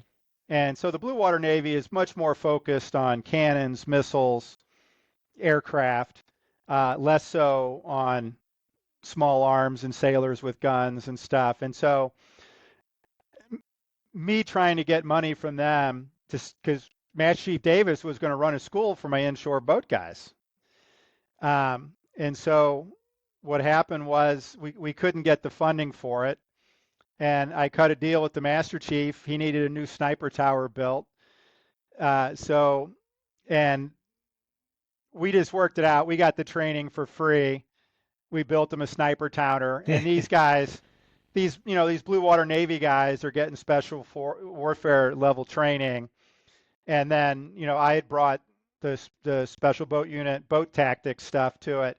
So they really did feel like ready for all comers, ready for the Hmm. mission. And so that's kind of what precipitated that phone call when I That's was, awesome. it was, but if you could imagine me, your guys are going to war Yep. and you're in Hawaii Hmm. having a good time. Hmm. And so real mixed feelings, Yeah. because it just killed me that I wasn't with them. Hmm. And How did you handle that? Like, what did you do to move past it? shed a couple tears probably, and just tried to focus on the pride that I had Mm. and that I did the very best I could uh, to make those guys ready. Hmm. And so I really focused on that aspect of it. And they were all top-notch guys, and they took that training and just ran with it. And Hmm. but no, it was hard. I mean, it's still. I remember watching. I don't know if you ever saw the movie Taking Chance No, about the Marine. You got to watch that movie if you haven't. But I will. Yeah. yeah, but it was based on a book by this Marine who had been in Desert Shield and Desert Hmm. Storm. But when the next round of, I don't know, of Enduring Freedom or whatever the last 20 years in the Middle East was, he had taken shore duty because his kids were like in high school and he wanted to have, but he was felt very conflicted about not being in the fight. And so he ends up volunteering to escort a dead Marine's remains back to his hometown. And yeah, if you haven't seen that, you got to. I make my kids watch that with me every Memorial Day. Yeah, we'll watch But it. yeah, great movie. But that really resonated with me, and it was kind of good to realize my feelings about Yeah, not being there uh, when you feel like you should be. It helps you kind of work through that. definitely. Yeah, yeah. Yeah, Really tough thing to get over. Um, yeah. so going back to when you're with SBU, what was that time block? And then I think after that, your time block with the next unit was 4 years. It sounded like, right? Yeah, or three. Or three. Okay. So yeah, I was with Special Boat Unit for 3 years. Hmm. So that ran me, 96 through 99. And then I took over the Inshore Boat Unit in 99. And then I stayed the skipper of that through 2002. Hmm. And uh, then I ended up in a military sea lift command unit. And and I did that for a little bit, but it was hard. It was back like the regular Right. 1 weekend a month. You do a few hours of training, you read the newspaper. Then we would mobilize to Japan for our 2 weeks, and then people would fuss about which hotel we were staying in, and I mean just wasn't me. Yeah. And so the CEO of the MIUW then at the time, uh, he needed an XO and he wanted me to be the XO. And so he was able to get the MSC to basically loan me to the MIUW. And I stayed the executive officer of the MIUW until I finally made the decision. I had made commander '05, and it was kind of weird. Like the whole time I was doing operational stuff in the reserves, I was ready to go. Like, you got a war, sign me up, let's do it. When I made commander, oddly enough, my odds of getting mobilized went up, but only to go to San Diego and help do paperwork to process people that were actually going to go do the real stuff. Right. Right. And at that point, to kind of return to my civilian career, it had been a regional local company. We had my brother was my partner, still is. We had really blown up our ability to value engineer all of our work, and then we tied it into some new technologies, and we took the company national. So we were really growing really fast, and it put me in the box of, for a war, I'd I'd you know I'd cripple up my civilian company for a couple years to go to San Diego and cripple up my company in the midst of all this growth to just do administrative stuff. So I had to make the very difficult decision to get out. Yes. And that was the end of 2004. And I was at peace with it until 2008, and the big downturn hit, and suddenly, like, where's my government paycheck? Right. But it all worked out. It all worked out. Yeah, before getting to the 2004 and then onward, did you not have the ability to kind of request staying operational, and like it sounded like you just got pushed around to whatever they needed? I did until I made commander. I see. Okay. And yeah. then the sheer number of slots open Right. to lead troops in the field. I mean, Right. I suspect that. I mean, an infantry unit has plenty of 05s in it, but the Navy didn't have that. Yeah. And yeah, so it just, there weren't a lot of options for me, and anything that would be worth staying, that wasn't a sit in a classroom, yeah. on reserve weekends and not do a whole lot. Yeah, totally Yeah. get that. Yeah, It's such a funky Yeah. thing how sometimes progressing is kind of, it just like pushes you away for the naturally so for the reasons you said. I believe it's fair to say, generally speaking, someone who's doing, high intensity operations is not going to want to fast paced traject toward, office work. So it's just funny Right. how like sometimes it pushes you in that direction naturally. Yeah, and I did have like a compelling, like if I didn't own a business that was in Right. extrapolating growth, I would have tried to hang around Yeah. till I got my 20 in. But the growth was such and the opportunity was such, and we had the whole time I'm going to the airport to hold quarters with the inshore boat unit guys, the tempo at my civilian job was just as intense. And Yeah. and I had kids at that point and everything, and so it was a lot. So I look back at it now like, oh my God, what was I thinking? But I had that capacity and that energy, Yeah. which is Yeah. I which mean, is why. even just listening to it, not Yeah. what are you thinking? Just like how are you doing this? That's my thought process. Like how are you doing this all? Well, which is why the military is not a young man's game. Right. At some point, to be able to spread yourself that thin and Yeah. just keep hard charging, it gets harder as you get older. Right. Right. So last question I heard you bring up, and I kind of wanted to bring that to light as it relates to your service is creating the I forgot how you called it, the protocol or the makeup of what ended up becoming SWIC. Yeah, I mean, we had a cursory participation, so there was kind of the two, I would say exemplary Hmm. uh, fleet reserve force special boat units were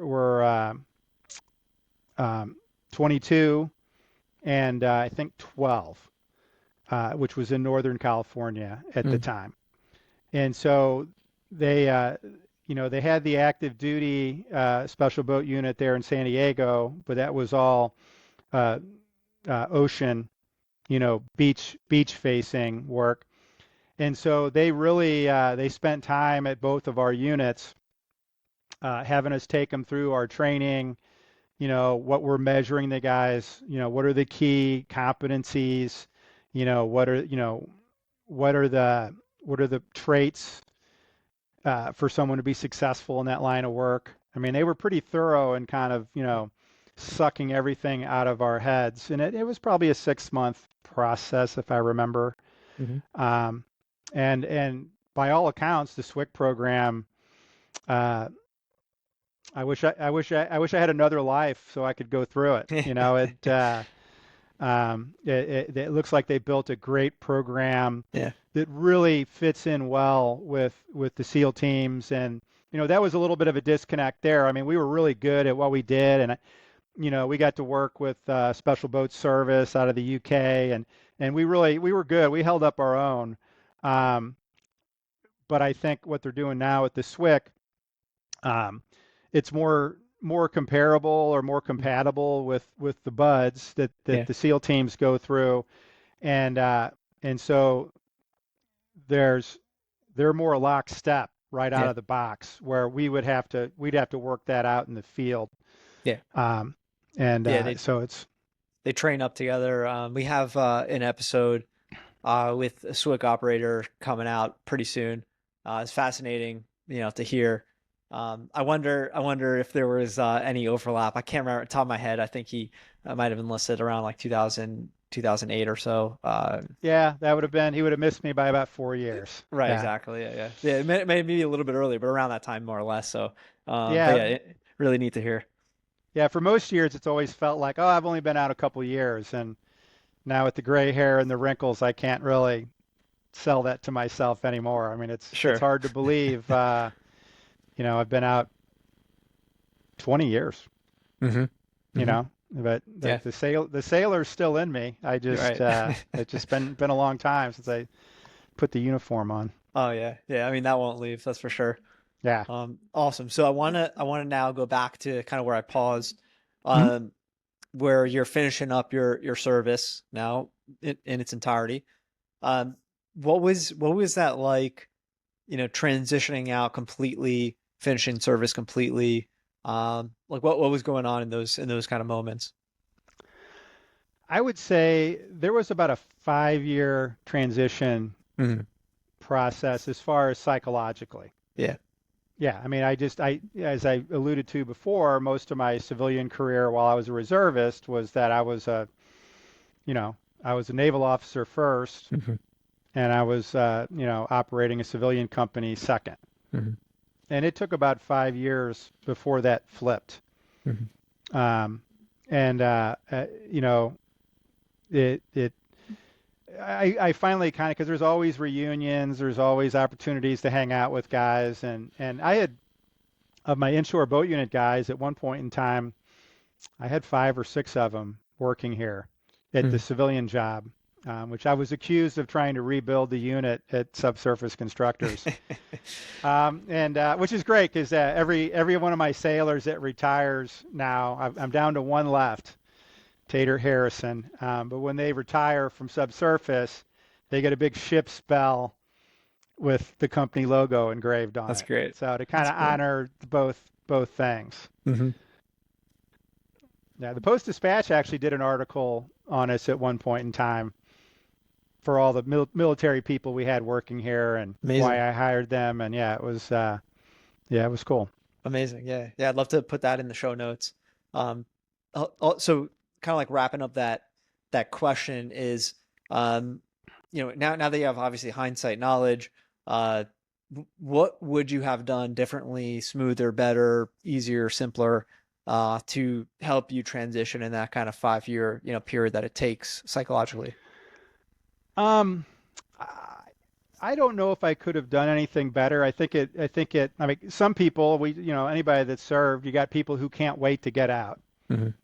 You have people who aren't sure about getting out, but get out. And then there's people who get out that didn't want to get out. Hmm. And so depending on which one you are, it's different levels of Yeah. difficulty.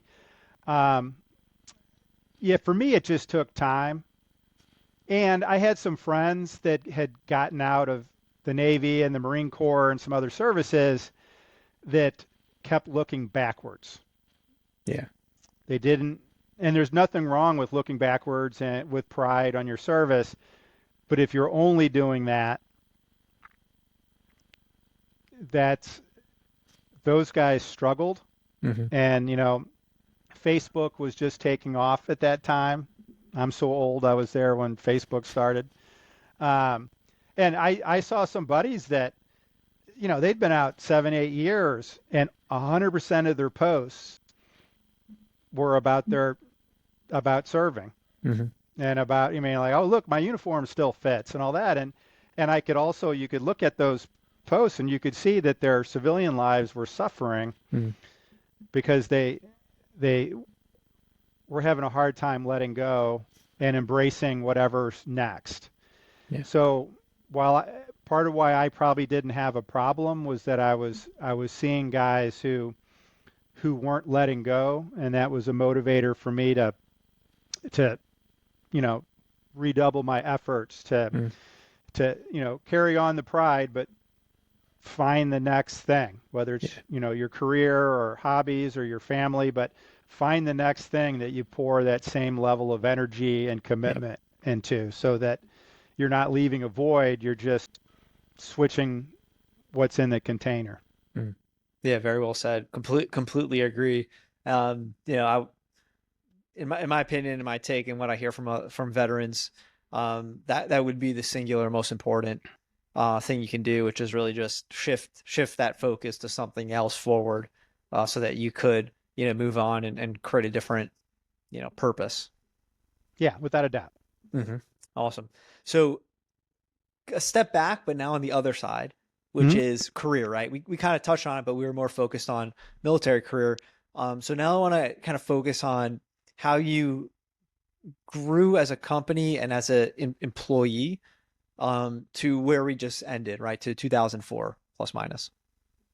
Sure. I had so on top of all the other crazy stuff is I worked on an MBA Mm. at WashU, in my free time, Yeah. and which I laugh. I remember finishing a term paper in Thailand in a tent at Cobra Gold, and the heat. It was one of those like old satellite Toshiba satellite laptops. It looks like Hmm. a Soviet piece of equipment now. And literally, I was just typing the last paragraph, and then the screen just went zoop Oh in the God. heat. And luckily, when I got back, I immediately contacted my professor and told him what happened. And luckily, he was a patriotic guy and, Hmm. gave me additional time to rewrite it. But yeah, no, I mean, I kind of, there was a little bit of overlap because once again, not just at my company, but in the industry, there was a Hmm. lot of veterans. And so a lot of times my service complemented that. Mm. Like I remember a general contractor that I worked for. Um, uh, he was also a colonel in the Missouri National Guard, Mm. and I needed to get some answers while he was back doing his 2 weeks or whatever. So I literally hunted him down and called and said, "Hey, tell the colonel that Lieutenant Morgan's on the phone." And he answered the phone laughing, and that really like cemented a bond That's and great. with a client. And but yeah, I mean, you just run into guys. I was at an operating engineer's graduation, and I had become friends with a lot of the different presidents of the different unions. And, we're standing there at the graduation, both of us, this former union president and myself, were both speaking at it and started talking about the military. And, and he was a Vietnam guy Hmm. and, during the worst of it. And he ended up opening up and choking up a little bit. And he's just like, man, I really haven't talked to anybody about this stuff because he came through Yeah. like when he got spit on coming back through Yeah. the airport, and Yeah. he had a lot of unresolved anger and but those kind of crossover moments have just always just been personally valuable and also valuable to the company. Yeah. Um, but I'm sorry, am I answering your question or did I? No, yeah, you did. I mean, Yeah, first of all, okay, yeah, great, awesome stories, and great to hear that that overlap was happening for you throughout. Um, so yeah, I mean, we could continue, like finish service, growing the company, and we'll continue directing in that way. And I'll sure. kind of wrap back to finalize that question and answer. So yeah, you finish service. Now you're focused on growing the company, which is growing Yeah, around and it was great. 2005, more or less. Yeah. And so, traditionally from 1906 until about 2004, 2005, you know, all our work had been Southern Illinois and Eastern Missouri. Hmm. But now some of these new technologies, vibrostone columns or their ground improvement processes, we need to make the investment worth it. We needed to spread out geographically. And I look around the company, it's my veterans who are the most expeditionary. So we learned how to travel all over the country Right. with to a large extent with a lot of my military veteran guys that Yeah.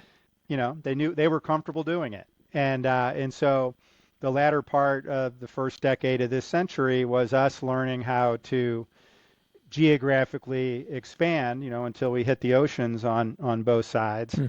and and continue to grow our engineering department and our ability to design and kind of that whole military ethos where you know you got a problem, you just got to figure it out. Yeah. You don't run into a wall and stop. You either go through the wall, over the wall, around the wall, under the wall. And so that was the same for us. We were buying technology from a company in England, and they got bought out, and subsequently the company that bought them out kind of wrecked it. And so this equipment was so specialized, we just had to figure out how to become equipment manufacturers.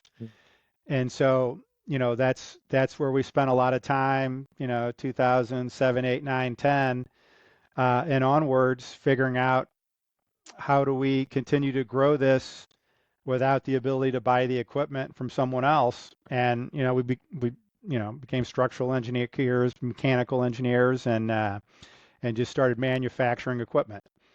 So I guess And a part of that it might be because you literally, I mean, not to take away that accomplishment that you end up, right, figuring out how to create it yourself.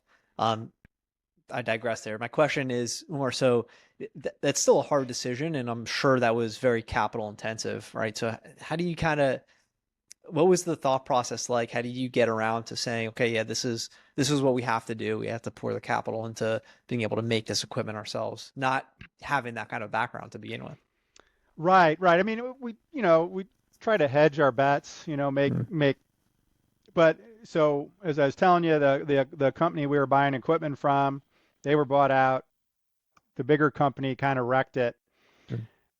We reached out and we hired their head of manufacturing, Awesome. Yeah. imported him over here. I mean, ultimately he wasn't a great fit for our Mm. culture, but he was here long enough for us to learn how to design equipment, how to manufacture it, and then there's a lot of trial and error. Okay. Yeah. Yeah. You spend a couple $100,000 building something and take it out to a job and it blows apart the first day. And so and it wasn't like we weren't building, we weren't Elon Musk, we weren't building rockets. It was Right. pretty simple stuff. But no, we got into this kind of like the military. You get into the spirit of it, and you don't think about how hard it is. You're just like, hey, we got a mission, we got to push on through to the other side. Yeah, and we're still doing that. We're trying to, Yeah. if we were still doing what we did in 1906, we'd be out of business. So Right. we separate from the military, we have a history of trying to evolve, Sure. and that continues to this day. Awesome. So in Yeah. that process, what I'd be curious in learning, what were, I don't know, key mechanisms or key turning points that allowed you to, as a business, take that kind of leap to growth, to the next step? It took us a little bit. I mean, it was a big leap to launch into this ground improvement technology, Hmm. and what preceded that was that you know originally we were a very conservative company. Hmm. Kind of the watchword was don't take a job big enough to break you. Hmm. And so, challenge accepted. I took a job big enough to break us. The Metrolink tunnel underneath Forest Park Parkway here Mm. in St. Louis, and $1 million was a big job to us at that time, and I took that job at 13, $14 million. Hmm. Um, but we made a lot. We made a really good chunk of money on that, and that was our war chest. Uh, we were seeing a different company do a similar version of ground improvement, and it was eating into our market. So we felt a little bit of existential threat, but we had built this war chest, and so it gave us the comfort to search for a partner that could help us enter that market Hmm. and then invest in the equipment. I would buy the equipment in pounds sterling, which meant it's $700,000-800,000 at the time. And so you put down a down payment, but you didn't know what you were really going to pay Right. because of the arbitrage between the pound sterling and the dollar. So Yep. it could Crazy. swing 50, 80 grand, Yeah. but that gave us the confidence. And then once we got it out in the field, we got our engineering designing it, we're able to prove it out and have some success. Well, then you could see the path. Mm. I mean, there was the capital risk there, Yeah. and you never knew what, we were at the time construction was a lagging indicator, and you never knew when you were going to slide off into a recession and have all this equipment that you're financing.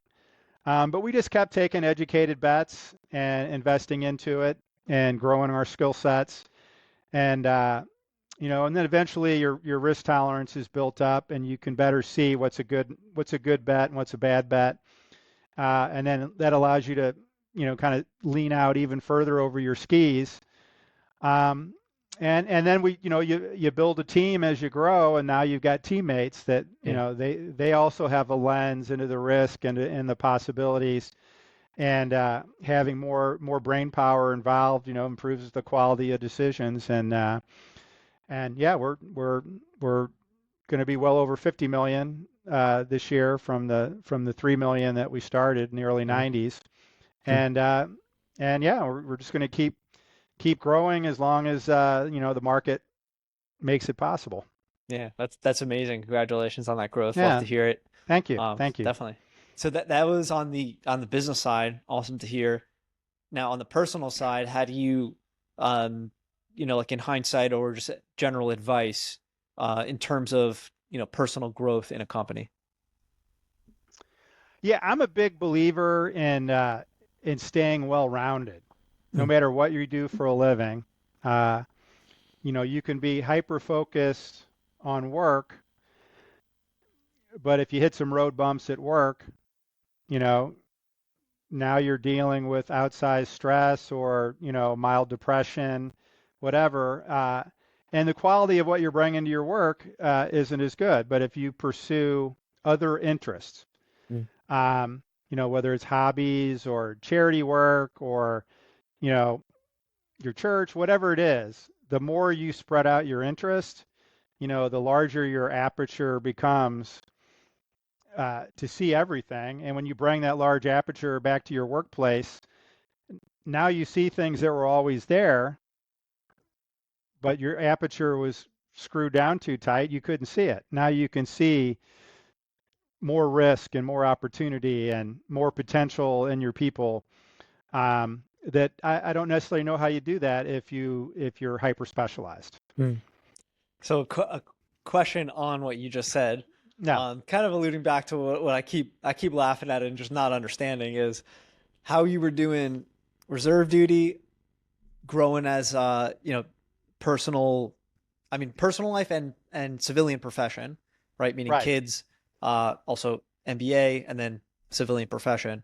What's kind of your, I don't know, advice in terms of how you split up the time or, achieve what you were just saying? Because I totally agree with that, the aperture Yeah, yeah. perspective. I mean, and I don't know if this is controversial or not, but I think you can be very successful and still keep your family first. Hmm.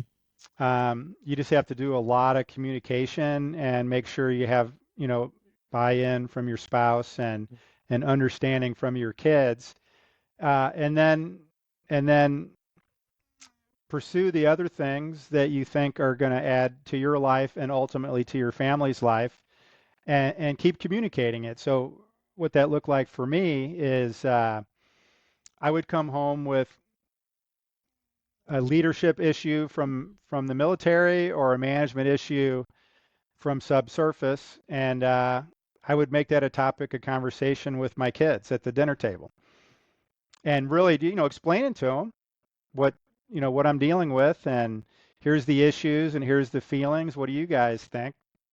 And it's, I think, if parents that aren't doing that, you'll be shocked at how quickly they'll become engaged Mm. and become interested in what dad's doing when he's not in the backyard throwing the baseball. And consequently, I have a son here now who uh, knew a lot about the company before he ever walked through Right. the door and got a paycheck here, and That's great. Yeah. I'll hear words come out of his mouth, and I could almost swear to you they came from conversations I had with him when he was 8 or 9. Yeah. That's amazing. And yeah, yeah, and that's been good. That's And even awesome. my and even my daughter, who's an anthropologist, uh, she's actually I had to sweat bullets the other night with the tsunami. She's an anthropologist at a primate sanctuary on Maui, Wow. and they had the tsunami Right. warnings. Right. Uh, you know, Being a military guy, I quickly ascertained at what elevation was Right. her place at the sanctuary, and she was 126 meters off sea level, so I was feeling okay about that. Hmm. But she asks about the company all the time because she looks at it as part of her childhood, almost like a family farm. Mm. She's not choosing to be part of the family farm, but it still holds a place in her heart. And so, Yeah. she'll always check in. How are things at Subsurface? How so and so? Were you able to get that problem solved? Yeah.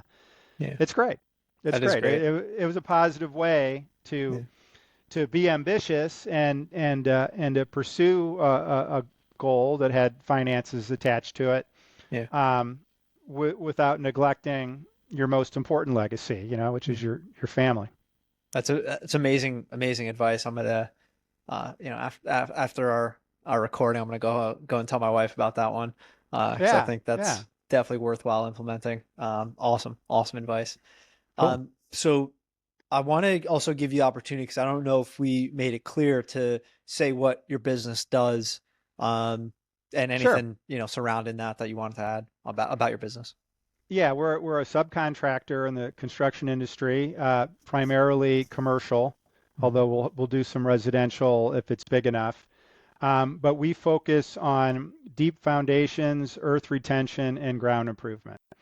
So a small thing that we would do would be design and install a drilled pier for a cell phone tower. Um, a big thing we would do would be uh, design a ground improvement solution for a big data center or an Amazon fulfillment center, or a wind farm is a big part of the industries we serve. And so it involves a lot of engineering and then a lot of practical application in the field. So drilled piers are in driven pile and auger cast pile are what's called a deep foundation. You use those when the structure you want to put on the soil is heavier than the soil can support. So, a residence just has a concrete footing underneath because a house isn't that heavy. But, a 50-story building is very heavy. And if you would try and set it on the soil, it would sink 10 feet. And so we'd drill or drive these structural elements into the ground to transfer the load down to bedrock. If you're going to do a big excavation, let's say in a downtown area, and you need to protect the surrounding streets, we would design and install what's called an earth retention system to kind of support the surrounding buildings and streets while you built the new building. And then ground improvement is, back to the deep foundations. The soil is not strong enough to support the building, but if you could make the soil perform better for some structures, you could do it. So we come in and we actually modify the soil. Here in St. Louis, the ground around the rivers will support about 800 pounds per square foot. And for about a third of the price of a deep foundation, we can improve that ground, and now it'll support 6,000 pounds per square foot. And so in the right soils, it's a real big cost savings to the owner. And that all the things that require a lot of engineering on our part makes us competitive nationwide, because it's less about the labor cost and more about the design efficiency. So the more efficient your designs, the more you can, we'll mobilize a 90,000-pound machine from St. Louis and treat the ground for a Dollar General in Brooklyn, New York. Wow. And, so the engineering is really what makes that possible for us. Wow, fascinating. So, and I was gonna ask, and I don't know if that's a real example, is what markets are you working in, serving? I mean, any market that needs what we do. A general contractor might specialize in which markets they're in, just because there's nuances to all that above ground structure. But for us, all we're looking at is what is the load of the structure? What can we do to carry that load?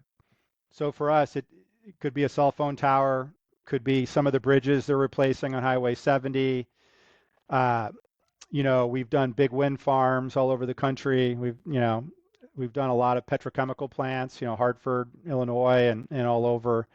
So yeah, education. There's really no sector we don't work in Awesome. if they need what we offer. Right. And any state?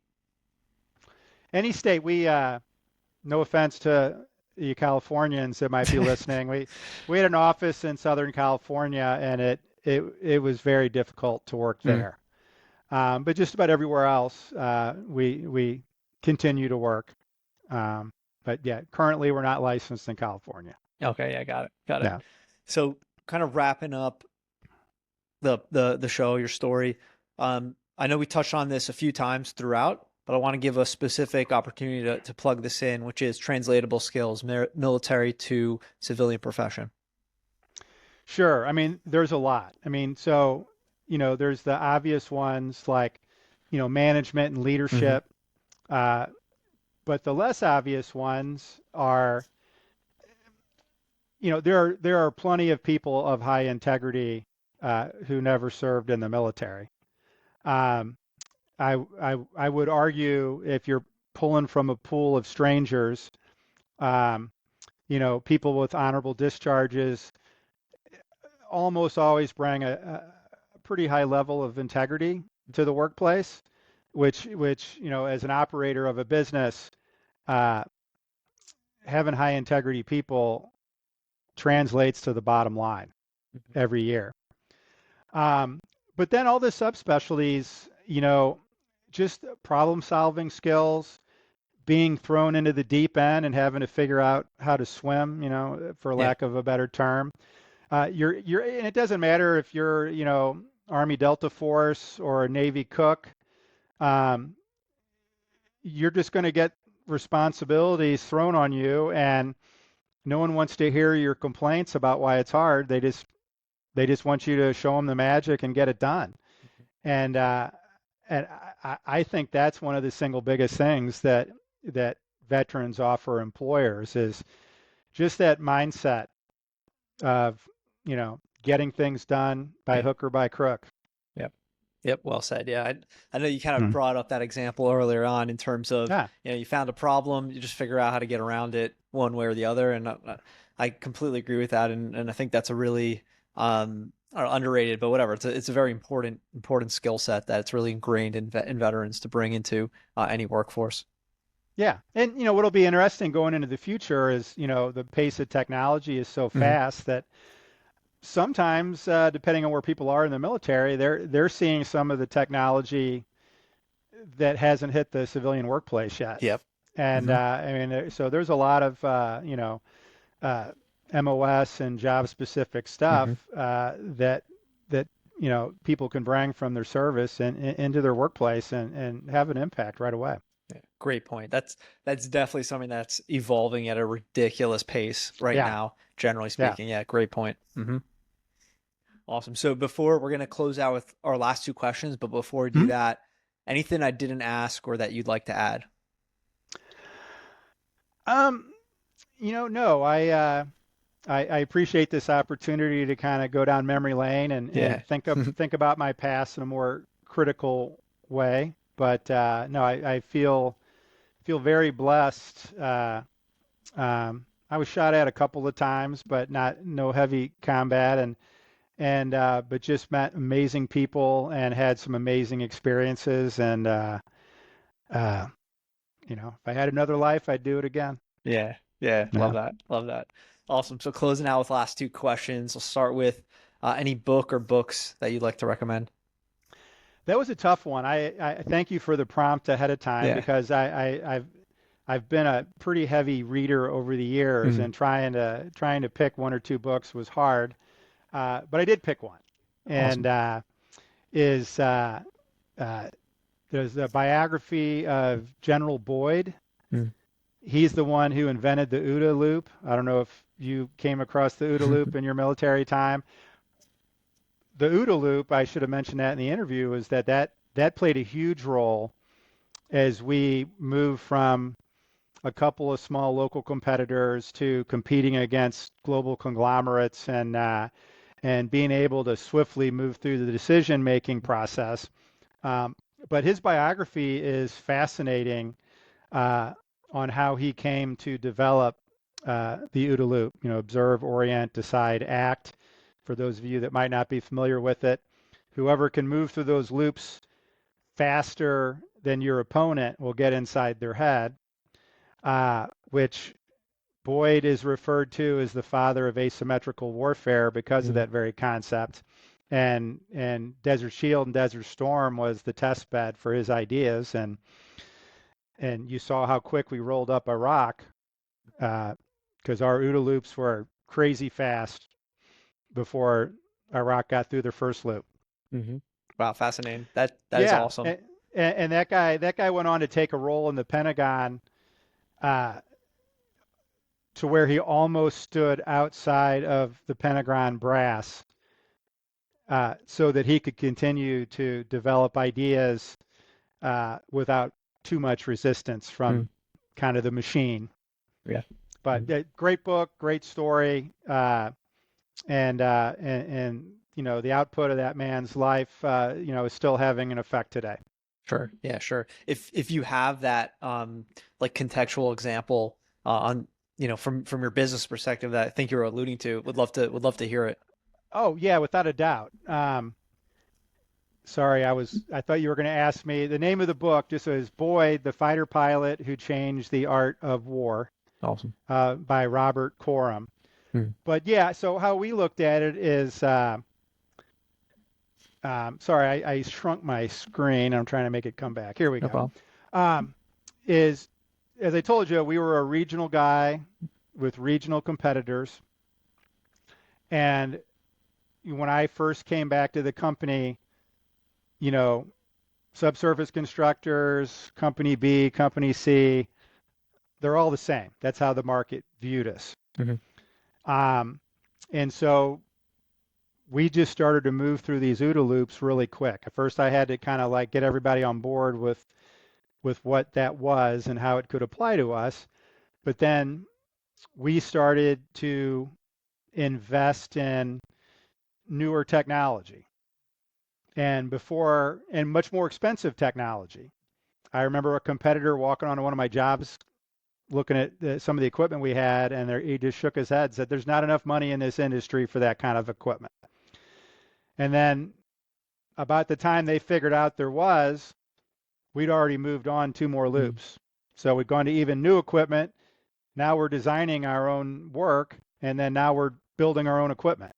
And so we went from being one of several companies that were interchangeable to the market perception, which I would argue is accurate, was we did it better, quicker, faster at a higher quality. Yeah. And that was the OODA loop was part of our corporate retreats for years. Now it's second nature to everyone here. But we still approach everything like, what are the other guys doing?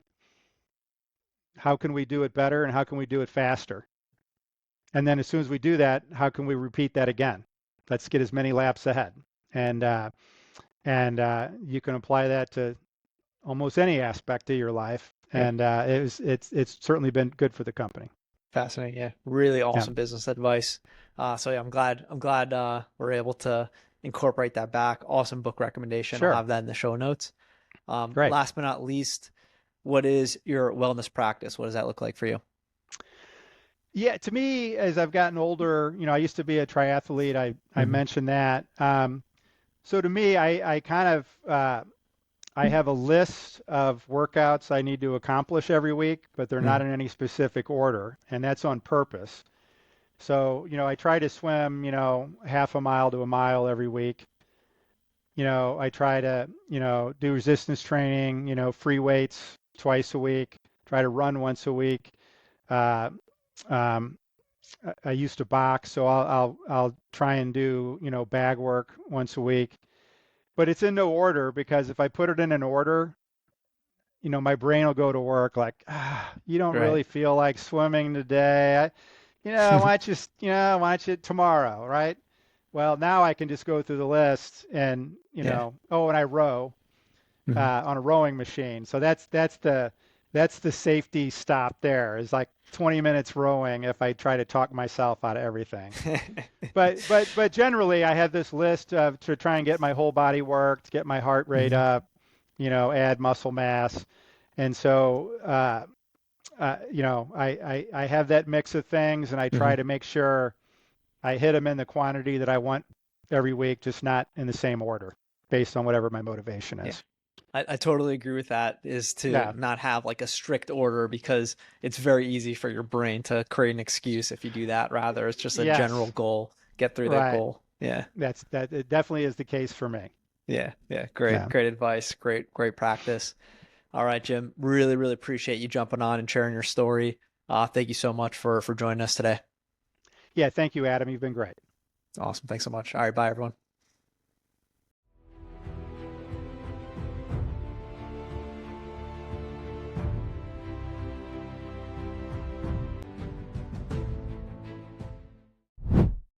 Thank you to our channel sponsors, Jet.Build. If you're looking for ways to better manage your real estate development and construction projects, look no further. Jet is the command center software for end-to-end real estate development and construction management. That's www.jet.build.